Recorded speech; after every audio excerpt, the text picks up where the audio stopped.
उधर Lahore high court ने पतंगबाजी से मुतालिक ऑर्डिनेंस पर फौरी अमल दरामद रोकने की इस्तदा मुस्तरद कर दी है। अदालत ने सरकारी वकील को 22 दिसंबर को हिदायत लेकर रिपोर्ट पेश करने का हुक्म दे दिया है। अदालत ने रिमार्क्स दिए कि दुनिया भर में पतंगबाजी होती है मगर सेफ्टी भी ज़रूरी है। मज़ीद जानते हैं डॉन न्यूज़ के नुमाइंदे राना बिलाल से। जी बिलाल, अपडेट कीजिएगा। जी देखिए, पतंगबाजी से मुतल्लिक ऑर्डिनेंस के खिलाफ लाहौर हाईकोर्ट में समाअत हुई है और अदालत ने इस ऑर्डिनेंस पर फौरी अमल दरामद रोकने की जो इस्तदा है उसे मुस्तरद करते हुए सरकारी वकील को 22 दिसंबर तक पंजाब हुकूमत से हदायत लेकर पेश होने की जो है वो हिदायत की है। जस्टिस मलिक अवैस खालिद ने एडवोकेट अजहर सदीक की वसातत से दायर दरखास्त पर समाअत की, जिसमें यह कहा गया कि जो है वो जो फ्लाई काइट ऑर्डिनेंस है इसको जो है दरखास्त के हतमी फैसले तक मुअत्तल किया जाए और इसको कलअदम भी करार दिया जाए।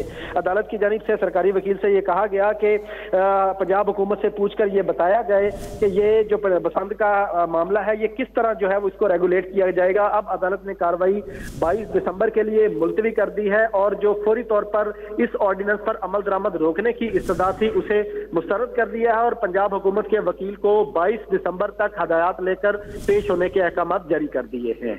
बहुत शुक्रिया राना बिलाल आपका।